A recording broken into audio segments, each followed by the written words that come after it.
I'm not. Is the audio? Hold on, let me.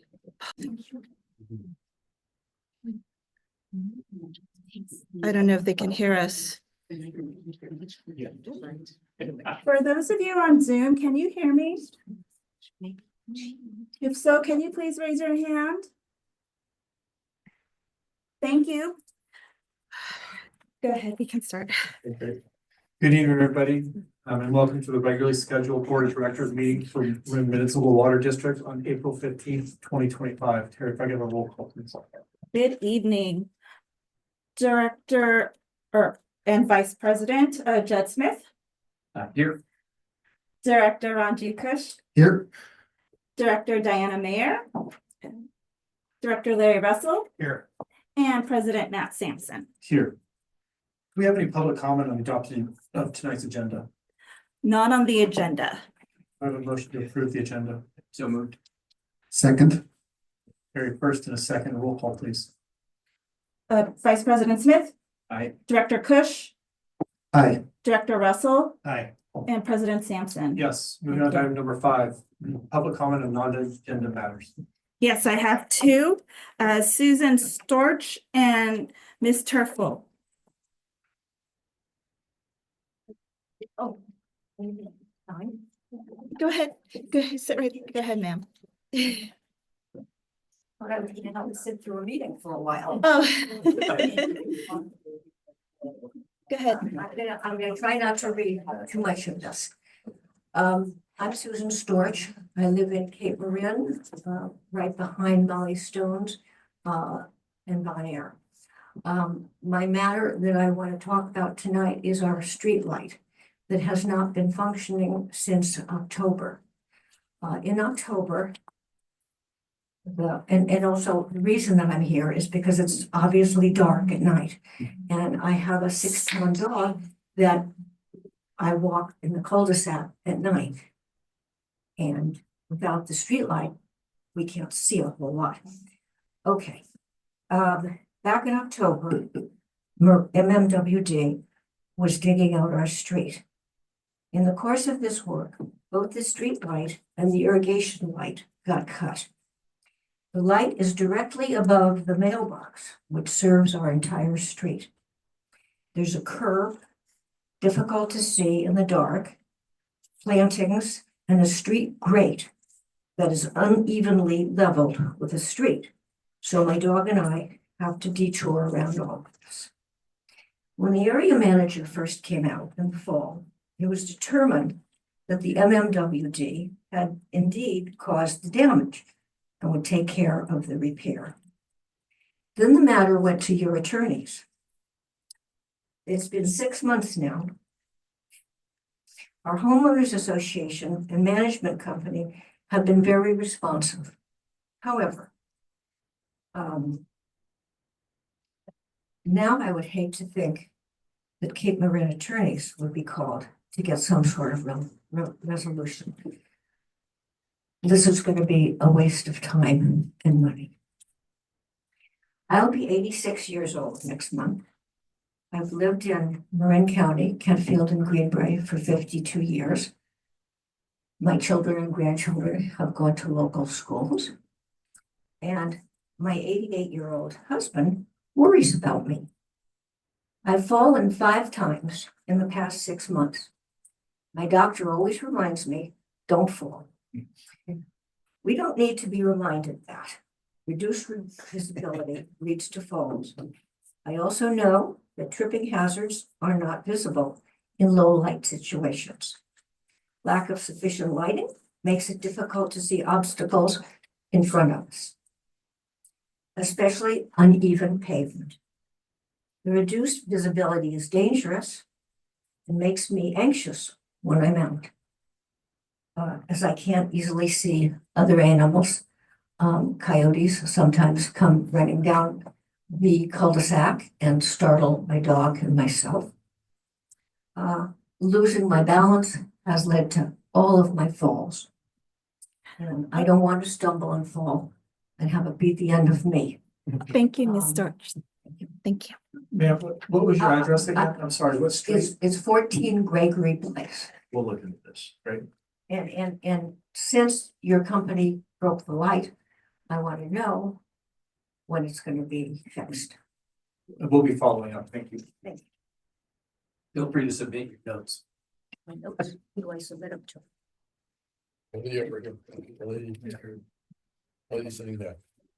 Thank you. Go ahead, Ms. Turfo. I would like to comment on communication, outreach, and community engagement.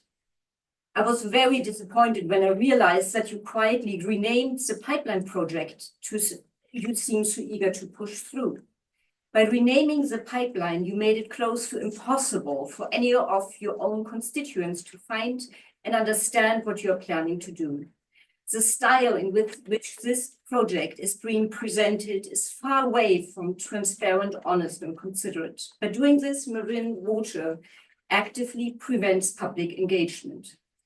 Through the remaining of the pipeline and in several other respects too, Marin Water is violating the Brown Act.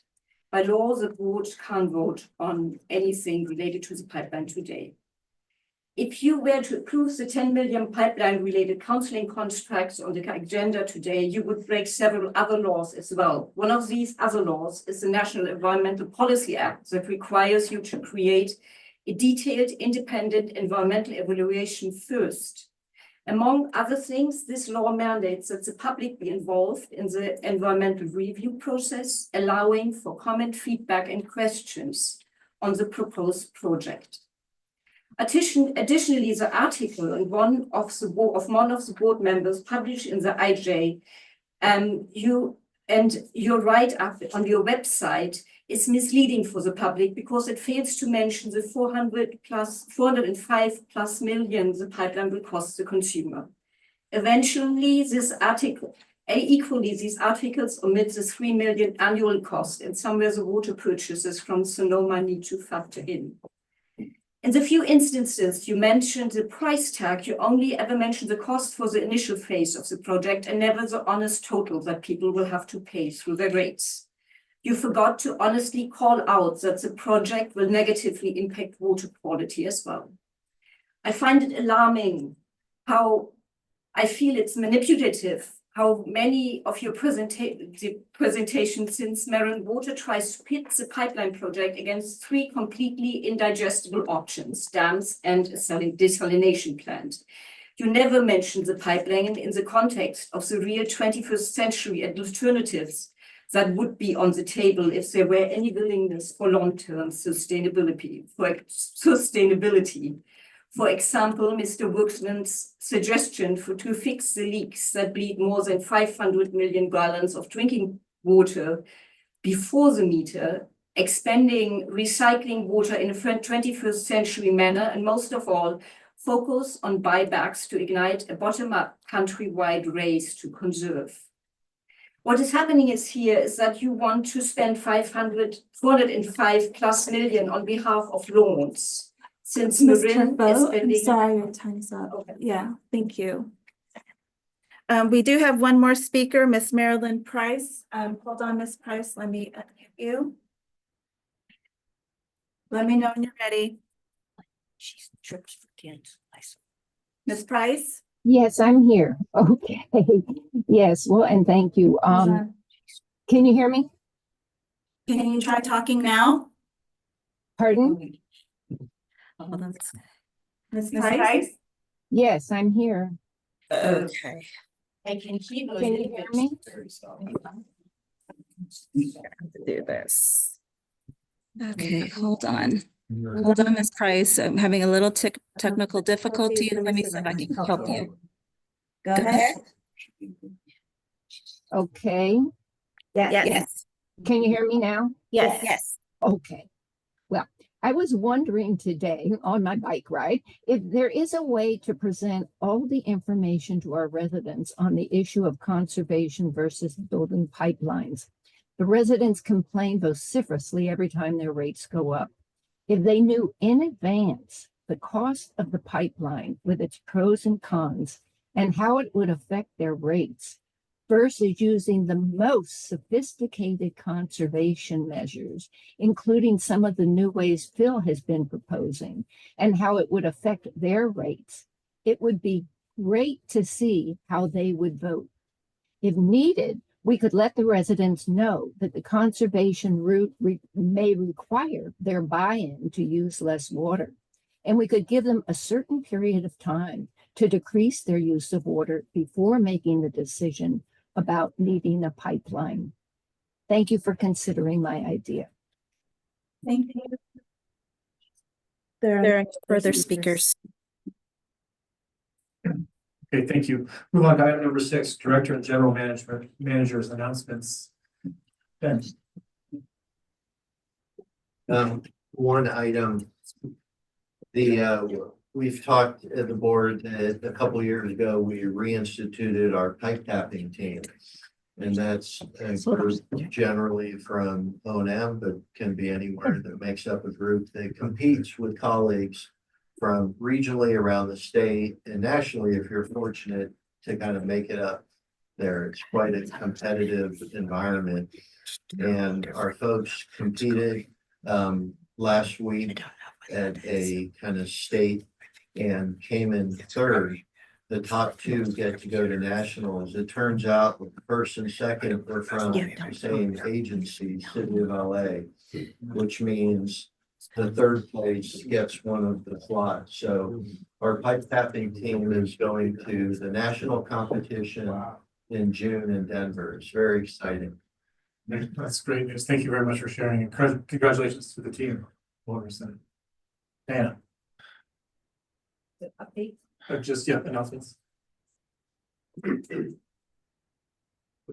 I just neglected to say at the last meeting, I had, at the Wildfire Task Force Prevention Week, I went out on the watershed with, Sean's team and saw all of the work that had been done for prevention, and it was incredible. And I feel badly that, that I did mention it, but it was, they took us on a long hike. There was all kinds of people there from all across the state, different agencies, and it was just really awesome to see how much thought and energy and time have been put into that.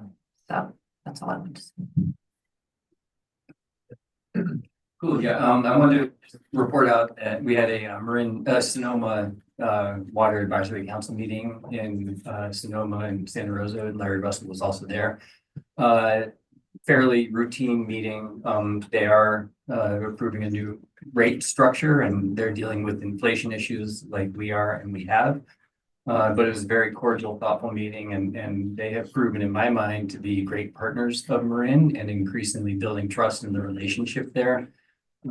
And both in our partnership with water efficiency efforts, which we combined have award-winning water efficiency efforts, and I'm super proud of our conservation programs here at Marin Water, as well as Sonoma. And then looking at other ways to help augment our water supply, which do not necessarily work against each other. In fact, they can help work with each other. So very positive meeting. Also, there was some research that was done with some friends of mine in Fairfax and at Meadow Club that were looking at old photographs, and Sean Horn was great to help get me access to our old archives. And we found some photographs that people had never seen before, aerial photos of our watershed, of the lands up there. And it is remarkable to see how the terrain has changed, how the meadows actually have slowly been taken over by some trees, and how the fires that used to kind of naturally manage our landscape has changed. Really lucky to have those, and maybe there's other ways we can help display them. It's an honor to be a part of that, and great stewards for this land. Thank you. Thanks, Chip. Manjeet. Yeah, I wanted to share my appreciation for Alex and the engineering team for a great spring appreciation event last week. That was a lot of fun, really good demonstrations of the different work activities. Two that I really liked were the illustration of how we can use drones now to create 3D renderings of our infrastructure and actually do a lot of the work that was previously done by manual surveying. That was really impressive. We got to watch the drones actually fly around and do their stuff. And then another item that was pretty neat was the model dam that was developed to illustrate how piezometers work to measure water infiltration within the dam itself. So Alex, please share the appreciation with everyone. It was a great effort. Great, thank you. Larry. I attended the Verde Exchange in Los Angeles at the beginning of last week. It was quite an interesting conversation. It's the utilities basically discussing a variety of things on power generation and the fires with the water. LA Water and Power was a major player in the presentations, and they talked at length about the issues around Pacific Palisades and the reservoirs and so forth and so on. The second part of the group talks that I caught that were quite interesting was the proliferation of small nuclear plants. Now, they're not as small as you might think, but they're talking about submarine type nuclear generators. And they were talking about in Hawaii had a hurricane, and they pulled a sub over from Pearl Harbor, parked it in Kauai, and generated power for the entire island from one submarine. So this is something that, you know, is a pretty green meeting, and there was heavy duty discussion about the small nukes. So, you know, it's something that's probably coming. The idea, not building 3 Mile Island type things, but more displaced plants. It's interesting discussion. Good, thank you. I have just 2 items. Last week I was asked to speak at the Marin Realtors Government Affairs Office on an update on our water supply. I was able to present the roadmap to where we're at right now, and they wanted to pass along the appreciation to everybody here at the district for all the improvements they've been doing on Marin's water resiliency. So thank you to staff. And then piling on to Director Cush's comments, Alex and team engineering, great job on last week on Thursday. I was going to say drones and dams, and I was trying to think of something else, but those 2 were really educational. It was really good to see the energy your staff put into making it a beneficial day, not just an ability to hang out and appreciate what we've been doing, but get something out of it too. So hats off and kudos. Thank you very much. Moving on to board and committee reports. Do we have any committee reports in this thing? Okay, great. Then we'll go ahead and move on to the consent calendar. Terry, do you have any public comment on the consent calendar? Yes, Mr. Phil Sauter. Good evening. On the general manager's report, section 3 on water quality shows a year-to-date water quality complaints have nearly tripled from last year, both on a month-over-month basis and on a year-over-year basis. Last year, there were 61 water quality complaints by this time, and this year there are 159. The same trend shows up in water quality information phone calls, with 105 calls logged so far this year versus only 43 by this time last year. This isn't a small increase, it's a significant increase, and I couldn't find any info on why that is or what's behind the increase. For starters, one simple question would be where the complaints are coming from. Are they emerging from every part of the district, or are they clustered in a geographical area around a specific water tank or a specific pipeline or a specific treatment plant or a specific water source? For example, if the water quality complaints cluster around an area served by Sonoma Water and not an area served by our own watershed, wouldn't we want to know that before we spend hundreds of millions of dollars on bringing in more Sonoma Water? Another question would be whether complaints are clustered in a specific time frame and what's going on at that time. And then in addition, section 8 on the general manager's report on demand management shows 40 different line items reflecting activities currently or previously undertaken by the district. But none of these activities show any specific or estimated water savings as a result of the activity. The closest I can get for any one item is that there have been 1 1/3 acres of lawn replacement from the Cash for Grass programs this year, with a 1/10 of an acre replaced in March. using average water savings for lawn replacements, I could come up with an estimate of water savings for this program. And I tried that last month. I could also make an estimate for water savings from 24 pool cover rebates and for several hundred flume devices, smart meters and smart controllers. But it takes a lot of time, and it would be so much more helpful if these estimates could be up here in the report itself. I talked last month, I asked last month for this section to be broken out in future board agendas. And this month I'll add a request that sharp changes in water quality also be broken out of the consent calendar. Water quality and water conservation are both key district objectives, and I think they deserve occasional discussion beyond a 1 minute approval of the entire consent calendar. Thank you. Thank you. No further speakers. Great. Can I have a motion to adopt the consent calendar, please? So moved. Second. First and second, roll call, please. Vice President Smith, Aye. Director Kusch, Aye. Director Mayor, Aye. Director Russell, Aye. President Sampson. Yes. Thank you. Moving on to item number 9, regularly scheduled items. A is approve a professional services agreement with Corello Engineers for engineering design of the atmospheric river capture project. Dr. Selye.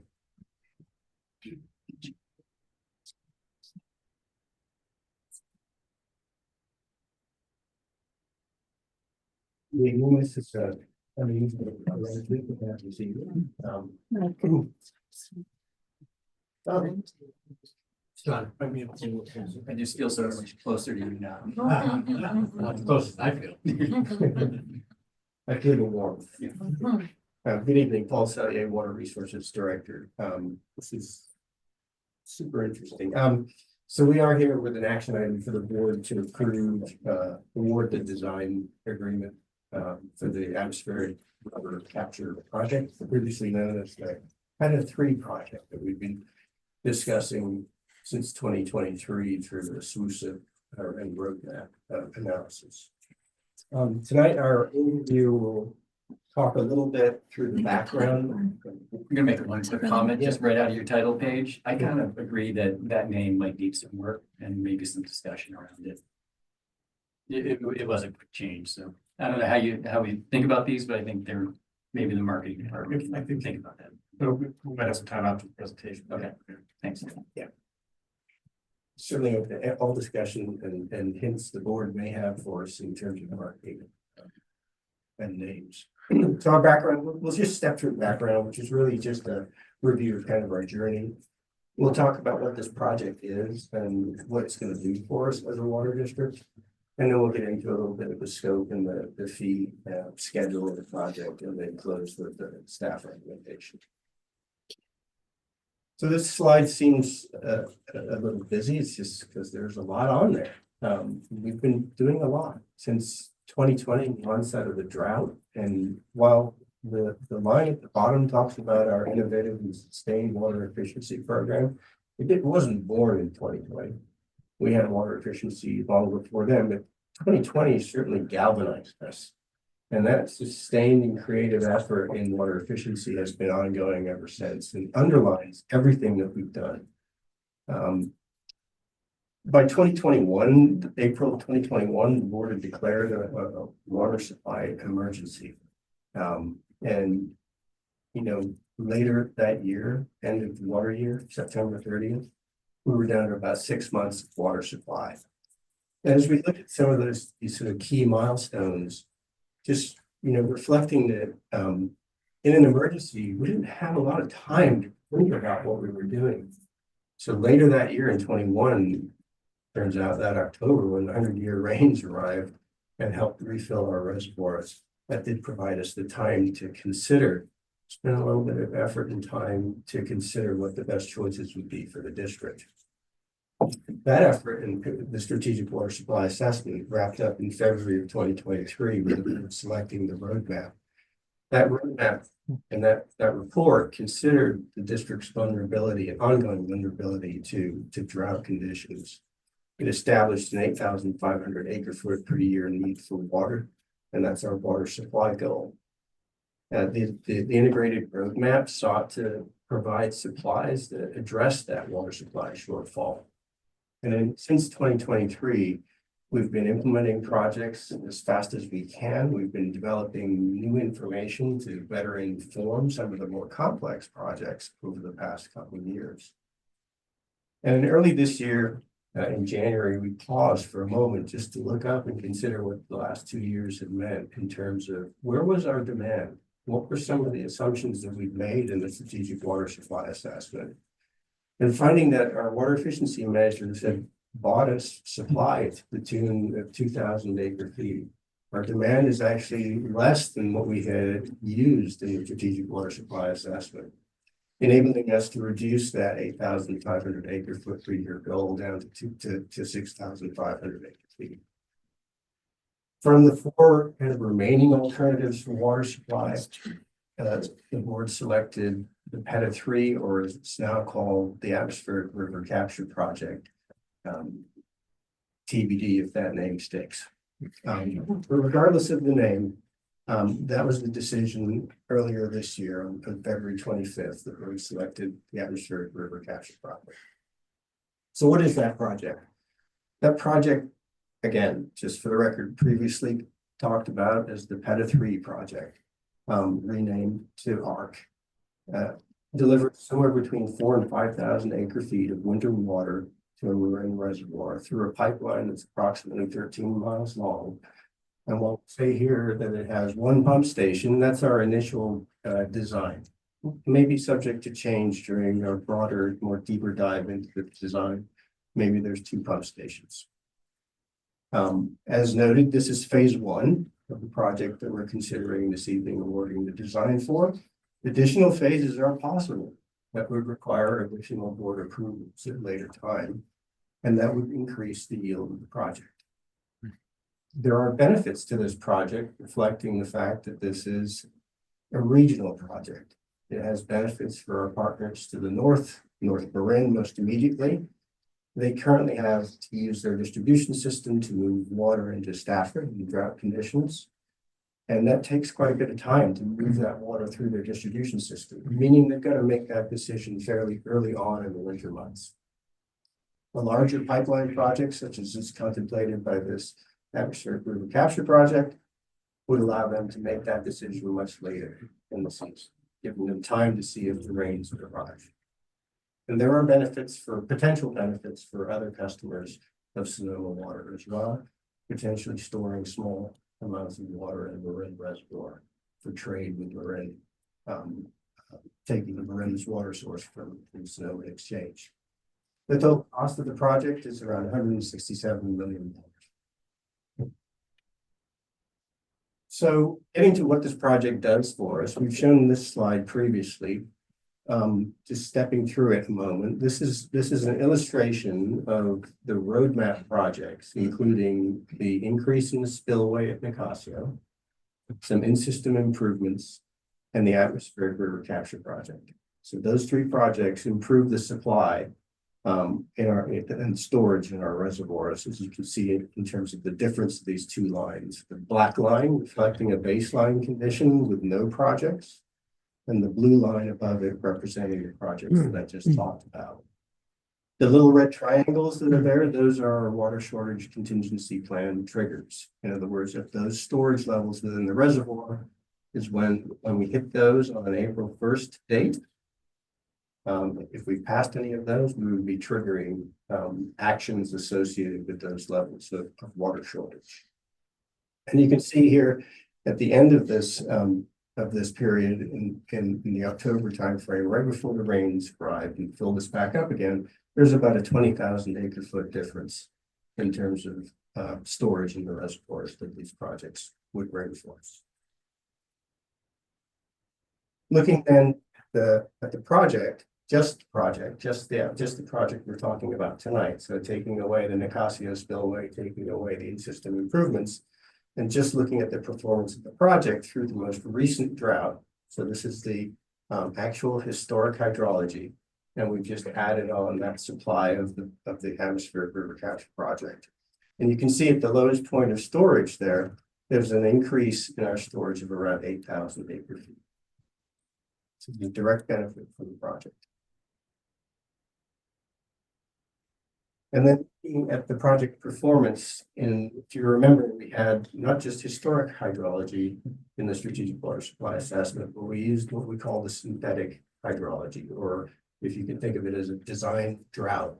It was the 1976-77 followed by 2020 and 2021 drought. And what you can see is the performance of this Petaluma 3. It was the previous name, the ARC or Atmospheric River Capture Project. By the end of the 4-year drought, it's contributed a little over 16,000 acre feet of water to the storage levels. Paul, just quick comment. That graph confused me because the dates on the x-axis are 2017 through 2023. Yeah, you could choose, so within any period of history, you know, our population numbers currently go out and planning go out to about 2045. You could choose any of those years to play this type of hydrology. We're not trying to predict the year in which the hydrology hits. We're just trying to show if this hydrology shows up in any 4 consecutive years, this is roughly the performance of the project that we would expect. Yeah, I think maybe leaving the dates off then. Yeah, yeah. So not only just in terms of gross water supply benefit, you know, there are additional aspects of the project that will help our customers in maybe over time. So this chart attempts to show what the Atmospheric River Capture Project, what effect it's going to have on how often we implement our water shortage contingency plan triggers. And when the slide says all years, that refers to over 110 years of data. So this is the historic data over 110 years, and these are the frequencies. It's hard to read even with my glasses on this chart, but with the Atmospheric River Capture Project, the water storage contingency level 1, or the 10% trigger, which is a voluntary measure, it is on 6 occasions out of those 110 years, down from 9 without the project. And then when we look deeper at deeper requests for water savings at trigger level 2, or the 20% voluntary, that's going from 6 occasions without the project down to 1.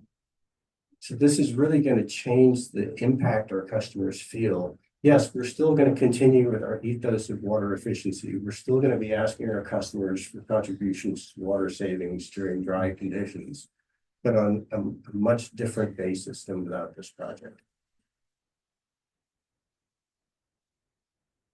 So that's the performance of the project, but the project can be operated like this, can be operated in different ways. You could purchase water at every given opportunity, regardless of the cost and whether the reservoir system had space for it or not, just to absolutely maximize the storage level in the reservoirs. Or you can lower the level of cost by changing how you think about purchasing water. And the way we intend to look at this, and we'll be back to the board to discuss with you in more detail, since this is really our insurance policy against drought. So the performance of that insurance policy, we get to choose how it operates. And we do that by looking at, in this case, a reservoir rule curve. The curve is a bit misleading since there isn't a curved line on the page, but it's generally what we refer to.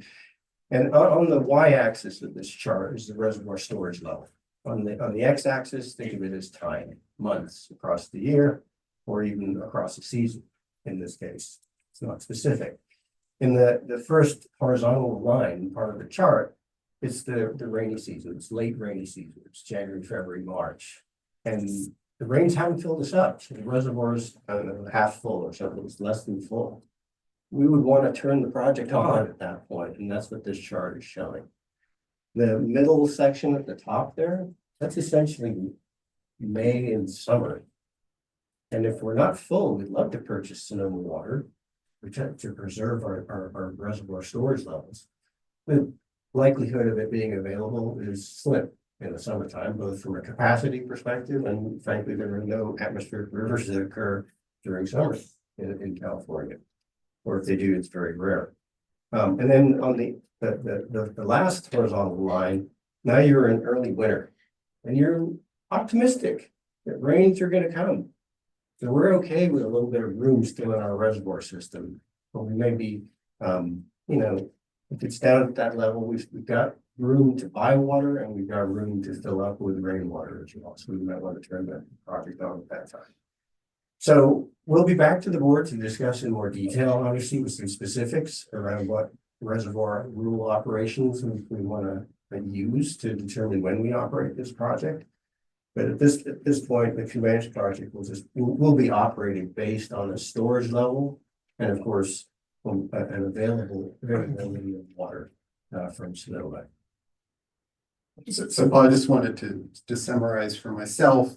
Right now, we obviously have very little control over, we have some control over the reservoir levels. We can choose to bring in more in the summer, but and maintain what we have in the reservoir. So we have some control. In this case, if we, with the pipeline, we would have a much greater ability to say achieve what you're showing here, which is to have a very robust storage level during our peak demand period. That's right. This allows us to bring in water during the winter time and place it in storage beyond the water that we would already be consuming from Sonoma. And of course, we would calibrate that with what we're getting from rainfall. Correct. Yeah. So then the performance of the project, we've been through, we've talked about how we might operate it, and then of course the availability of water. And this is a lot of data, it's 20-odd years or 22 years of data flows in the Russian River across the winter months, that's October through May. And the punchline really is that the lowest flow that we've seen was in 2020, it was 83,700 or so acre feet of water that flows out to the ocean. And can you compare that to the demand or what's, the in-stream flows that are required plus other demand at that time? This is in excess of all demand and in excess of all the in-stream flow requirements. This is the amount in excess. Yeah, this goes out to the ocean. This is after all of the collectors, it's after accounts for the aquatic species needs that are currently set. And this water is going out to the ocean currently. And that's, and one of the aspects of this project that's not maybe appreciated fully is that we're bringing more water into the system that currently isn't there. It's just, if you think about it globally for all of our partners on the Russian River system, there's more water in total between all of the different water sources that we currently all use and share. Okay, so I'm going to hand it over to Lucy, who's going to walk us through the bid process and scope, schedule, and fee discussion. Good evening, board directors. Lucy Croy, water quality manager. At the end of February, the board selected PETA 3 to move forward with, and we renamed ARC as we're going to discuss more. And we sent out request proposals to 5 qualified firms, and we heard back from one firm, from Pluralo. Obviously, for a project this scale, we would like to hear from multiple firms. Yet we are confident that the Pluralo team can and will deliver on this project. Lucy, any insight on just one out of the 5? Why one? So what we've heard from some of the other consulting teams that we've spoken with is that some of the other teams, they're quite busy. As we've heard, they need to choose projects selectively who they put their teams forward. It's quite expensive in order to propose on projects. And then also the Corello team is seen as quite embedded in this project already, working on the alternative analysis. And so when they're putting in proposals, they want to make sure that it's going to be worthwhile for themselves.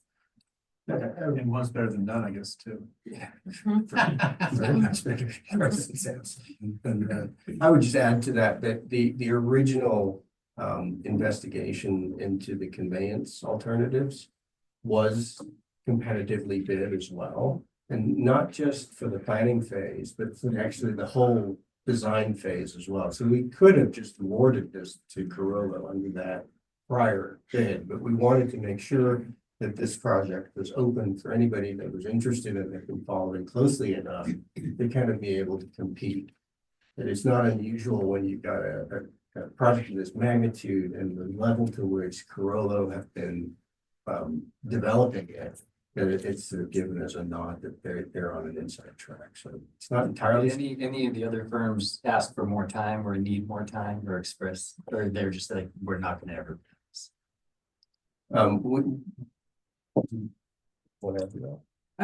We heard from one team that they were interested, but they were on a tight schedule, and so we talked to them about kind of the schedule that the overall project is on, and wanting to move forward. It sounds like we had one team that might have been interested with some more time. Yeah, we're moving as fast as we can on these projects. So that's kind of where we are today. And we've got more to talk about and share with you in terms of the Carollo, so head back to Lucy. Just one follow-up on the timeline. So it was not just their timeline for submitting a bid, it was their ability to work within the timeline that we envisioned for. No, I was talking about the bid, just the bid. Yeah. Were they qualified? we would have only asked the qualified teams. Seems prudent to. Depends on how much, do they need weeks or months or years, or it seems prudent to get another bid, right? It would have been weeks. And I think if you let us get through this slide, then maybe that question will be answered as we go through this. With Carollo, we're very confident in their team. They've produced on a number of other projects for us. The Fairfax Manor first lift pump emergency design. They also produced on the Richmond Center Fell, the intertie. They've produced under very tight timelines. They've put forth the team that the same project team. So they've worked very closely with our district staff and know our facilities quite well and know the area also quite well. And the fee that they've proposed is competitive. As noted on the slide, typically you see design fees within the 8 to 10% of a construction cost. And they proposed a 5.7% for the overall project cost. So we're quite comfortable with Carollo and feel that they will produce in this project. The design schedule after award will be a basis of design October 2025. These are mainly the milestones. So working through 30%, 60%, January 2026, June 2026. All throughout this, coming back to the board and giving updates, but these are the milestones in the background, working through the design documents with a construction award in April 2027. And then looking at the bigger picture, the project schedule with the design and CEQA will be over this 2-year period. So as I mentioned, up through beginning of April 2027. And in parallel, we also put out a proposal for the environmental review. So we're expecting proposals back tomorrow, and we'll come back in the next month for hopefully awarding that contract as well. This is a very idealized timeline as we put forth. Construction will be in 2027 through 2028 and then operating by early 2029. But given an idealized project schedule, there are risks to this schedule and that we've identified early in the project through the alternatives analysis, including obtaining easements, as well as property acquisition and permits. But one thing we do know about this project is that it's more in our wheelhouse than some other projects we've worked on. So it is a pipeline job. And that is one of the engineering projects that we are much more comfortable with. So it's a large project for us, but we feel much more comfortable with the process and some of the obstacles that may come up over that time period. So with that, our recommendation is for the board to approve a professional services agreement with Carollo, not to exceed $9,699,235 to provide engineering services for the preliminary and final design package and bidding support services for the atmospheric river capture project, or to be renamed. And authorize the general manager to negotiate and execute the contract. Great. Paul, Lucy, thank you very much for the presentation and the update. Go ahead and start with board comments, starting with Site Director Russell.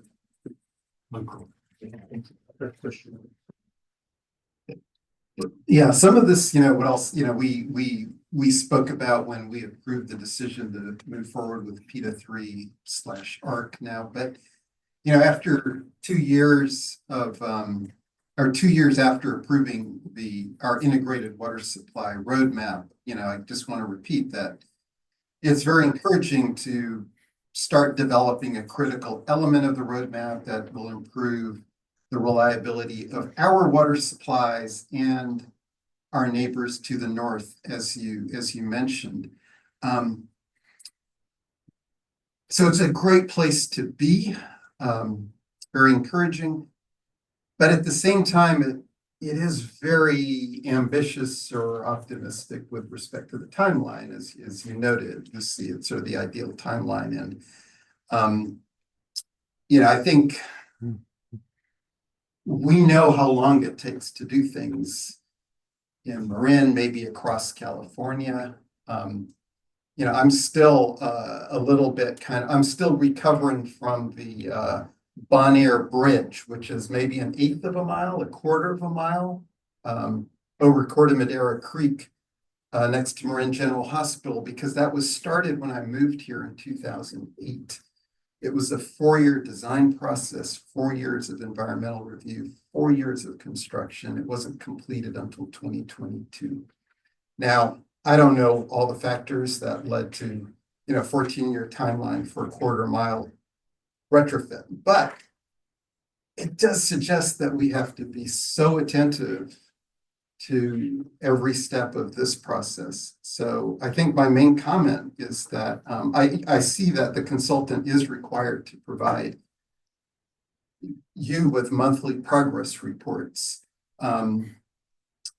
So could those be then summarized either in one of the monthly board meetings or included in our monthly general manager's report, particularly, calling attention to some of the risks that are emerging that may affect the timeline and how we're responding to those risks. So, just as we move into this next phase, want to make sure that we're being as attentive to that as possible. Yeah, I think we could take a look at it. I think on some of the other large projects that I've been involved with, we come back at planning committee meetings. Right. Fairly regular updates on both budget progress and any challenges that we're encountering in terms of the work. You'll note there's fairly substantial field investigations associated with this project. So I'm sure we'll be back in front of you, as Lucy noted, with regular updates. I'd say this project and the Nicasio Spillway project, for, certainly obvious reasons, namely that we know the next drought will be coming, we just don't know when. They are atypical in the pace and the focus we're putting on them to get done in a very aggressive time frame.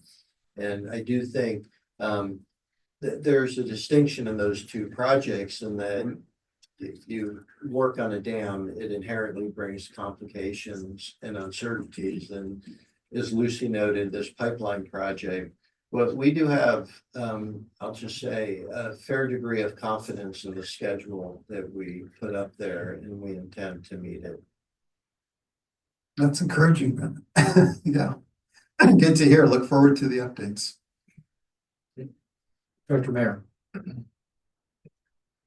Just thank you for the information. I had the same response initially as my fellow board members of, wow, only one bid, but it certainly looks competitive, and I'm reassured that Corlo has done other work for us. So they're a known commodity, which I think is kind of priceless. And Yeah, and they came in, they seem to be really well positioned, so,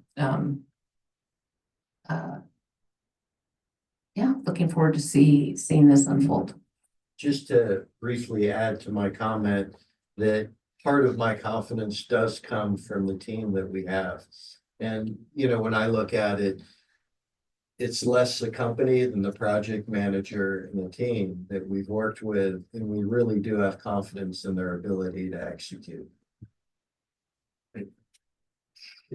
Great, thanks for the presentation. I really appreciate the effort that we've gone through building our strategic plan, looking at the alternatives and coming up with what seems like a really thoughtful and clever solution. Not a total solution, but definitely a step in the right direction. The benefits I see for this project are that this is winter water, and you know, that comes to my next point, which would be about the name, but it's not just for atmospheric rivers, but this is winter water that goes into the ocean no matter what, every year, every single year. And whether there's an atmospheric river or not. And we're only talking about capturing 5% of the lowest amount on record that falls into the ocean. How many times have I, as a director, have heard my constituents ask me, why aren't we capturing this water that's falling into the ocean? Well, this is what we're doing. It's a remarkably thoughtful project with nominal environmental impact. And it does, as you mentioned, help the entire region. It helps Sonoma, it helps Marin, it helps our other neighbors by filling our buckets. We are super lucky to live in Marin, where we have rain like this that we can leverage and take advantage of. We have already raised the rates to pay for this phase one. We did it thoughtfully. So this is not going to have a massive impact on our ratepayers. If we go to phase two, that'll be another decision that will be made, but we're not making that decision right now. What we're making a decision on is this effort that's right in front of us. I do think we should look at the name. I don't know if we need to do it in a live discussion right now, but to me, that doesn't capture really the meaning of it. And I think we can be thoughtful about it. Any insinuation that we're trying to hide anything, I think is really sad. That there would be a knock on this agency to say that we're trying to undermine people. Really hits me personally, and I strongly disagree with that. This is just to try to come up with a better one than PETA 3, which is not the best name of all time. So good job taking a crack at it. And you know, we're gonna have a lot of open public discussions about this. No chance we're trying to hide anything here. We're doing the opposite. We're trying to have as many thoughtful conversations as possible. I would like to see regular updates on the cost, the true cost of this project, the present value of all of the investments, both over time and on an annual basis. And look at that net asset value over time, the present value of the investments, and then update us, because it will change. You know, there's a little thrown back when the AMI project came in higher in such a short period of time, and we don't want those kinds of surprises. So if you're able to update us in as many board meetings as possible, if not every board meeting, as soon as you find out new items that come up that will change our view of this, let's bring it forward and make it as public and thoughtful a conversation as possible. But I'm proud to support this. In no way does this distract us from the importance of conservation and water efficiency. We are award-winning for a reason. The work that you've done, Lucy, and that folks in this agency have done over time is important, and we have a ton more to do. There's a lot of water, and mostly in outdoor irrigation, mostly in some of the larger water users, that we can still go after. We can still do it in a very, very thoughtful way. But this is a cost-efficient, thoughtful move for Marin Water, and I'm super proud to support it. Regarding the contract and the one contract, I mean, I'd almost toss it back to you, Molly. If we have another potential bidder that's weeks away, it seems prudent that we should give them the weeks to be able to supply a bid. That doesn't seem like that would hurt. And I don't know how we try to not slow this down, right? But if it's weeks, that doesn't sound like it's slowing it down too much. But I'd love to understand your thoughts about why not wait a few weeks to get the other bidder in. Before we do that, I think it's important to state that in engineering, these aren't bids. Okay, they're based on qualifications. The pricing is a secondary issue. It's not like a contract of bidding. Yeah, that makes sense. We would qualified. Yeah. People to do the work. Understood. Thank you. Well, I would certainly say that, you know, the district does go out with requests for proposals with the intent of having a competitive process, right? I mean, that is the purpose.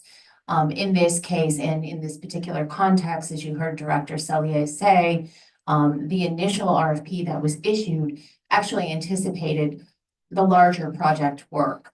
And was a competitive process. So this secondary request for proposal, I think was an extra effort, being very diligent. It isn't unheard of to receive only one proposal, in particular when you have a firm that has been working very, very intimately with the project and knows it well. There is potential disadvantage. And I think it's a business decision for the district to say, we're going to pause so that we can get another proposal, not really knowing what that would look like, whether it would be preferential at all. Or no, we're actually feeling comfortable with the position that we're in. We think that we have a really good, strong proposal that we want to move forward with, and we have an interest in moving forward more quickly. So I think it really is within that discretion. And Molly, we already have the bid price too, right? We do have and again, it is true that it's not as Director Russell says, it's not a bid, it's a proposal. So it is an estimated cost for a scope of work based on hours and tasks assigned. There is a qualitative look at, you know, are these firms that are submitting proposals qualified to do the project? That I think is probably primary in the situation. But yes, we do have that hard cost that was provided by this. And I assume that's done without exposing the cost when you're actually submitting a request. It's not a public number until During the competitive process, it's not a public process, that's correct. In fact, if we were to announce it as a competitive bid, we'd have zero. That's the engineers. At this point, you're right. They would It's respond to that. it's difficult then to, you know, you'd still be able to compare the qualitative features, but the cost features, though they're secondary or not primary necessarily, they're still a factor, of course, to consider, and they would be at a disadvantage now. As long as that's well documented, I'm comfortable. Thank you. To carry on or piggyback on the frequency update, looked like there was established, I guess, metrics for the engineers to come and present to the board as well throughout this. Okay. That'd be great to have them come to as many meetings as we can contractually have as well. So good for that. But this is where the rubber hits the road. It's actually a pretty exciting evening because it was funny on the drive to work this morning. I started hearing the radio talk about drought conditions, southeastern California already, and the projection of a very dry spring heading into the summer. And so, we roll the dice if we wait for rain and not move quickly, and we should be moving the fastest when we have the most water to prepare when we don't moving forward. So I'm very excited about this moving forward. The slides, the data you presented tonight reinforce that this is the logical next step in our water supply roadmap. Bringing this online, bringing the other efforts online will allow us to then have more breathing room to really address what we think is a long-term solution moving forward. So very, very much looking forward to supporting this. Thank you very much for getting this moving. And at that point, we don't have any other director comments. Go ahead and move to public comment. Yes, we have several. The first two, Bill Sutter, then Leonie Tiffel. Thank you. A few days ago, someone told me that the pipeline project was on tonight's agenda. I hadn't seen it listed, nor did other respondents. So I opened the presentation for item 9A, learning on slide 4 that the pipeline project we've been discussing for years had been renamed the Atmospheric River Capture Project, and that the board was being asked to approve a $10 million consulting contract to move toward building a pipeline project that will eventually cost in the hundreds of millions of dollars. My comments aren't about the project, but about the naming of the item. Along with Director Smith, I'm sure it's not intentional, but there's nothing in the agenda that shows the pipeline project would be discussed. And I worry that the district may be open to several violations of the Brown Act. Here are some excerpts. The agenda must include the time, date, and location of the meeting and should contain a brief general description of each item of business to be transacted or discussed at the meeting. The purpose of the brief general description is to inform interested members of the public about the subject matter under consideration so that they can determine whether to monitor, attend, or participate in the meeting. Agenda description must not be misleading. The brief description of an item that the council will consider or deliberate cannot be ambiguous or mistake the item under discussion. Agendas must have enough information to enable members of the public to determine the general nature of the subject matter of each agenda item to be discussed. A description of each item generally need not exceed 20 words, although the description must be sufficient to provide interested persons with an understanding of the subject matter which will be considered. No action can be taken on items that are not noticed. The board cannot discuss or take action on any item that's not on the agenda. The board can respond or ask staff to briefly respond to questions from the public or other limited routine comments, but no action can be taken on any of those items. The board can, however, direct staff to agendize any of such items for discussion at a future meeting. Board counsel, of course, is going to have the final say, but I worry that the district may have violated the Brown Act by the naming of the item away from the pipeline. And the second time tonight by discussing the mislabeled item and would violate the Brown Act a third time potentially by voting on it.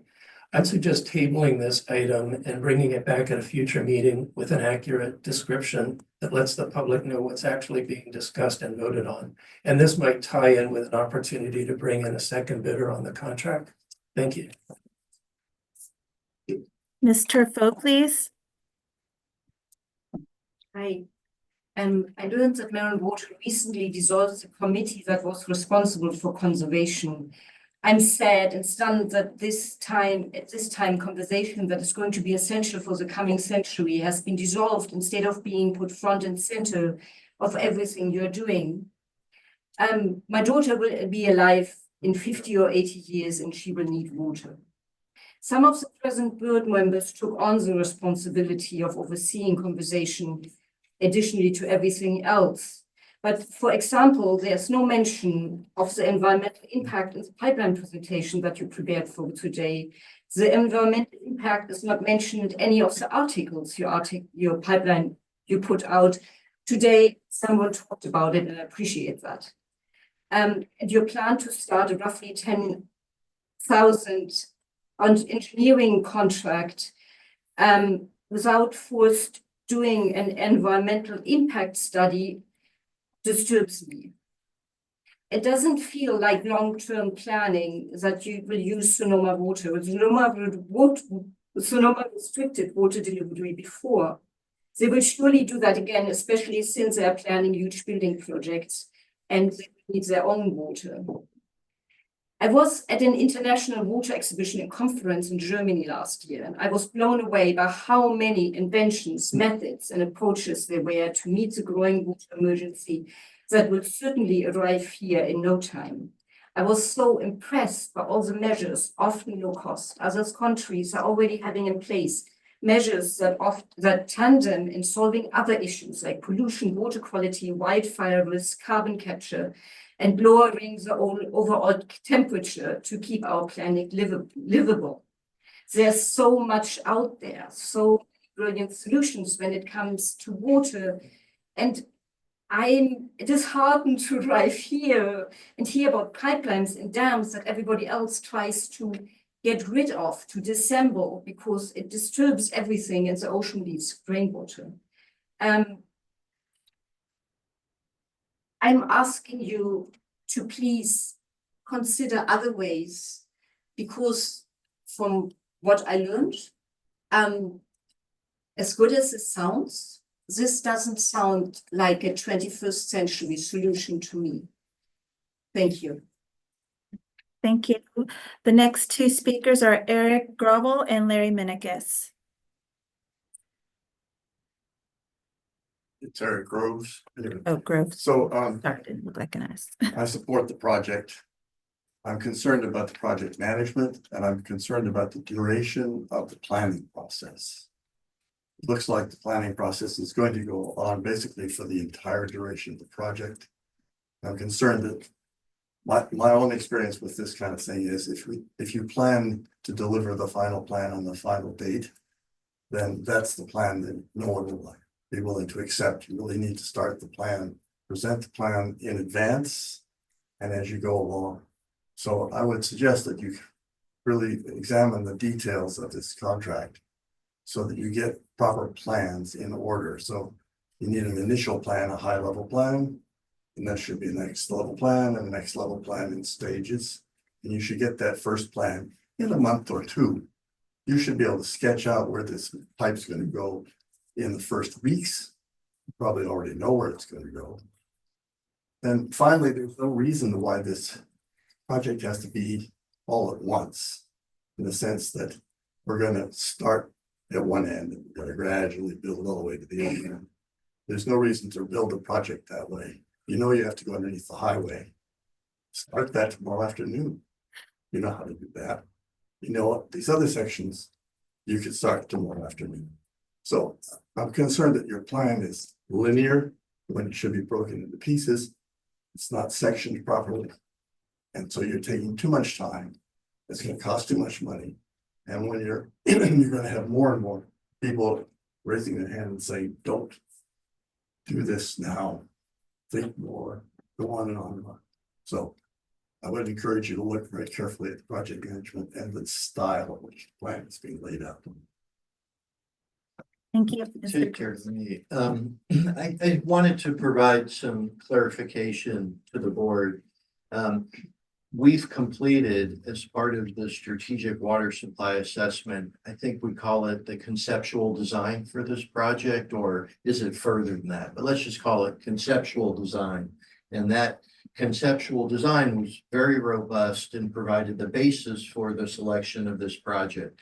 This next step tonight is the first step will be this 30% design and then a robust environmental CEQA review. So we're certainly going to do that. It's required by law, and you need enough information, and you get there through this 30% design to then move into the environmental review. Somewhat maybe in parallel a bit, but that's sort of the process. And then once we're the board to accept the environmental review, at that point, we would launch the full design. Ben, just to clarify, environmental law currently doesn't allow us to start digging under the freeway and putting in trenches and laying the easy bits prior to the environmental I review. want to say yes, but I'll let my expert here. Anything that would pre-commit the district to actually go forward with the project is not allowed until there's been an environmental review in compliance with the California Environmental Quality Act. So I would say digging preliminary to assess, what we need to understand to move the project forward and to do the analysis. The environmental analysis is appropriate, but not starting construction. That's right. And not everyone thinks that should be the case, but that is the case at the moment. Those are the limitations we face. Anyone that's doing substantial construction. In California, yes. Fair to say that actually we are beginning the environmental review now. That is what we're doing. That is what we're approving, and we're not going to move forward with this project without a full, thoughtful environmental review. That's correct. We're doing it now. That's what we're approving. This is a step in that process, absolutely. Good evening. Well, I've been here for 5 years watching this project, and I will say that it has been fully transparent. I'm very pleased with the progress that the board is making, and the rubber is hitting the road tonight, and very much in support of that. In terms of Ben's comment about having full confidence in staff is great, but what we don't know are what could happen in the meantime between now and when it gets built. We could have natural disasters. We could have economic disasters. We just don't know. And so I would suggest that we consider this the stretch that we're going to try and hit this. And I think there's a lot of advantage here because the board and staff are really in support of getting this done as quickly as possible. And that's really important to getting the project done. But on the other hand, I would look at like 2032 as maybe something as the second goal, just in case we run into what is the unexpected, and we probably will at some point. I think we're gonna have a much clearer idea around the beginning of 2027, according to the timeline, when a lot of the engineering will be past the preliminary phase, and we'll have a much better understanding of what it's going to take to build this. So I'd really consider 2027 early, as when we'll know whether this timeline is realistic. We may know before then. And then to names. I'll throw out 4 for you. Okay, North Bay Water Resilience Coalition. Winter Flow Integration Project, the WIPIT, a Regional Water Resilience Partnership, and the Winter Water Optimization Project, WWOP. Thank you so much and good evening. Thank you. There are no further speakers. I don't think we need any Oh, more of that. All right, yeah. I'm sorry, I meant to say one other thing. I knew there was one other thing. Forgive me, I'm tripping around tonight. As far as the Brown Act goes, I opened it and I was confused at first, but I knew what it was gonna be about, so I went down to the summary. And in the 3rd sentence of the summary, it says, PETA 3 is now renamed. So I don't think there's any Brown Act problem here. I mean, if it has to be at the very front and that's the Brown, I don't think so. I mean, as long as you read just the summary, you can see what this is. Thank you so much. And I'll try not to trip this time. Good. Appreciate the names suggestions too. I think the takeaway from tonight is there's a lot of interest in this project. It's really big. And I think when we threw the name off, we'll probably rattle the cage a little more than we should have, so we can think about something else. No additional public comment? There are none. Okay, great. With that, I'd like to entertain a motion to approve item number 9. So moved. Second. Very roll call, please. Vice President Smith, Aye. Director Kush, Aye. Director Mayor, I Director Russell, Aye. President Sampson. Yes. Great. Moving on to item number 10, future board and committee meetings. Good evening. Next week, we'll have 2 committee meetings, the Planning Committee on Tuesday and the Finance and Administration Committee meeting duly noticed, April 24th. Then our next Board of Directors regular meeting is on May 6th with the closed session beginning at 4:30 p.m. Also later that day, we'll have the budget workshop. So I know everyone's looking forward to that. In terms of external meetings, the Tomales Bay Foundation is tomorrow at 3 p.m. Yes, tomorrow's Wednesday. Also, April 28th is the North Bay Water Reuse Authority. And the North Bay Watershed Association meeting it's canceled or will be canceled for May 2nd, but they'll be reconvening in June. And then the Sonoma WACTAC will meet on Monday, May 5th. That's all I have. Great. Thank you very much for that. We'll go ahead and adjourn the meeting. Thank you.